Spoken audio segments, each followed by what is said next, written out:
If you're looking to upgrade your audio equipment for streaming, YouTubing, or your next multiplayer gaming session, I've got good news for you. It's never been easier to buy a fully featured, excellent sounding gaming microphone that plugs into your machine with a single USB port. My name's Andy, and I come from the bad old days of audio engineering, where everything was a nightmare of cables, obscure settings, and, if I'm honest, quite a lot of swearing. Thankfully, a lot has changed since then, as these days you can simply plug in a good microphone via your PC's USB port, perhaps have a quick fiddle around with some basic software, and be ready to capture your luscious vocal tones in minutes. That's progress, if you ask me. I've lined up 6 recently reviewed microphones for your consideration, and I'll be taking you through the pros and cons of each to make sure that your next audio capturing wonder is the right model for you. So, without further ado, let's get Let's look at some microphones. Let's start out with this little unassuming model, the Amazon Basics USB condenser microphone.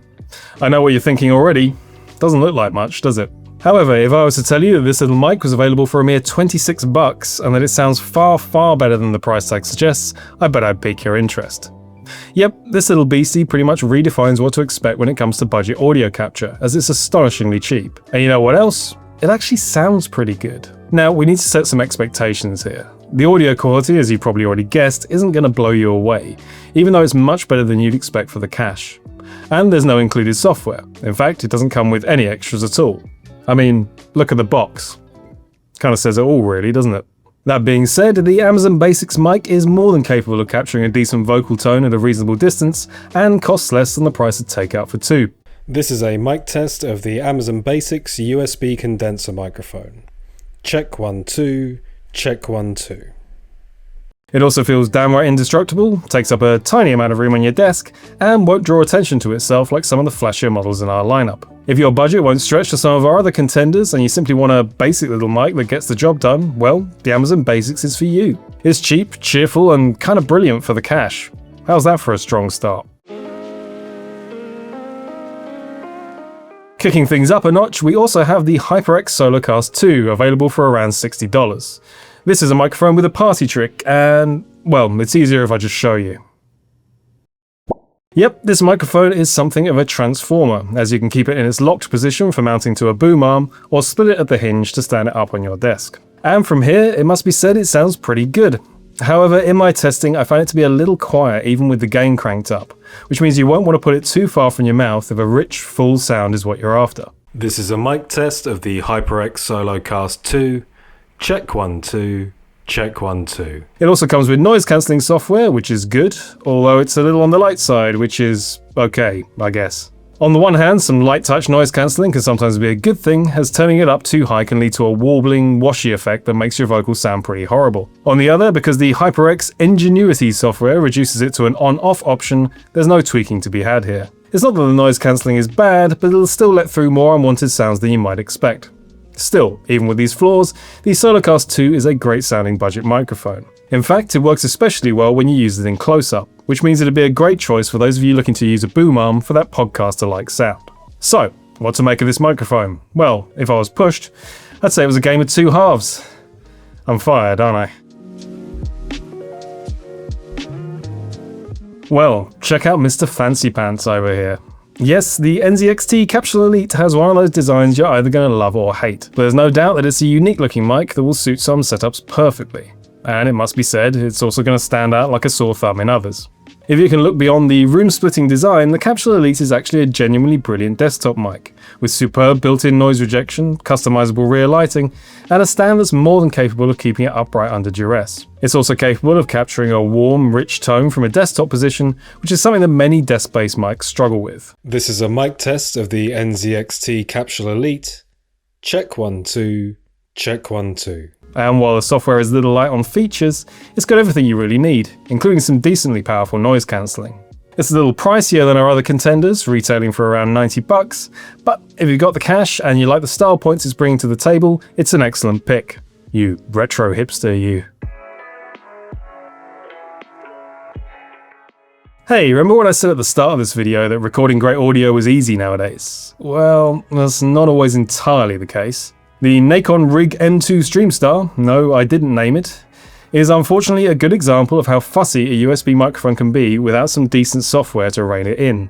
In fact, you don't get any software at all with this flat-packed electric condenser microphone, and to be honest, it could really do with some. It's a sensitive, slightly fussy customer, which is a shame, because otherwise it's quite capable of recording a good vocal tone, especially in close-up. This is a mic test of the Nacon RIG M2 Streamstar. Check 1 2, check 1 2. Otherwise though, the lack of features are a little bit of a disappointment, especially when you factor in its $130 price tag. For that sort of cash, you're probably expecting superb build quality, plenty of extra goodies, and a superior sound profile, but the Nacon mic simply doesn't quite deliver the goods. While there are certainly far worse mics on the market, more undeserving of your cash, the Streamstar's tendency to pick up unwanted noise, combined with its less than premium design features, like this flimsy control knob on the front, means it's not one I'm too keen to recommend. It's an admirable attempt, but the little Nacon unit ends up being a swing and a miss nonetheless. Okay, let's get this out of the way early. The Shure MV6 is huge. This desk dominator of a microphone really isn't subtle, which would be a huge downside if it also wasn't one of the best sounding desktop microphones we've ever tested. This is a fully fledged dynamic microphone, unlike the condenser models I've shown you so far. Ordinarily, a dynamic mic wouldn't be particularly well suited to desktop audio capturing duties, but Shure knows a thing or two about audio, and so as a result this sizable unit captures vocals from a distance with aplomb. This is a mic test of the Shure MV6. Check 1 2, check 1 2. It also comes with incredibly simple to use software, reducing the EQ and the noise cancelling down to basic sliders that do everything you want them to do and nothing you don't. In fact, the hardest part about using the MV6 is, well, finding room for it on your desk. Once you're underway recording your vocals, you'll soon hear the difference between the Shure mic and just about anything else available for a similar price. It captures a warm, well-defined tone that will be perfectly suitable for semi-professional vocal recording, and justifies every bit of its $150 price tag. In fact, we've gone as far as to crown it the best gaming microphone overall in our online guide, and I can't possibly give it more praise than that. And last, but far from least, it's another Shure mic.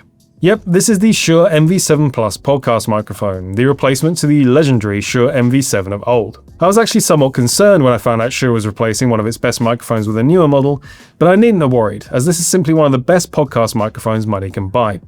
It's perfectly suited for close-up work, and designed to capture that hot, crispy sound you'd normally associate with radio-like professional vocals. In fact, this microphone straddles the line between consumer audio and proper studio equipment, giving you all the smooth yet defined vocal tone you can ask for without requiring a degree in audio engineering to get the most out of it. This is a mic test of the Shure MV7 Plus podcast microphone. Check 1 2, check 1 2. Like the Shure MV6, the MV7 Plus uses Shure's Motive Mix software, which makes it mercifully easy to find an excellent sound. I've recorded more than a few podcasts in my time, and much of that recording was captured on this mic's older sibling. This one, though, it's even better, and a fabulous pick for anyone looking to record professional quality vocals at home. That being said, there are a couple of caveats to be aware of. For a start, it's expensive at $260, and it doesn't come with a stand, unless you buy one separately from Shure or provide a separate boom arm of your own. But otherwise, the Shure MV7 Plus is simply delightful to use, and it's a mic that I'd recommend to anyone looking to spend some serious cash on some serious audio equipment. So, there you have it. 6 microphones, 6 different ways to capture your vocals for the rest of the world to hear. And whether you're after something cheap and cheerful, or something designed to give your production values a major kick up the rear, you're sure to find something that'll suit from the selection I've shown you today. We test microphones and much more all year round at PCGamer.com, so make sure to check out the site for the very latest reviews and recommendations. We also round up and recommend all sorts of hardware on this very YouTube channel, so make sure to give us a like and subscribe using the buttons below. Until next time, take care.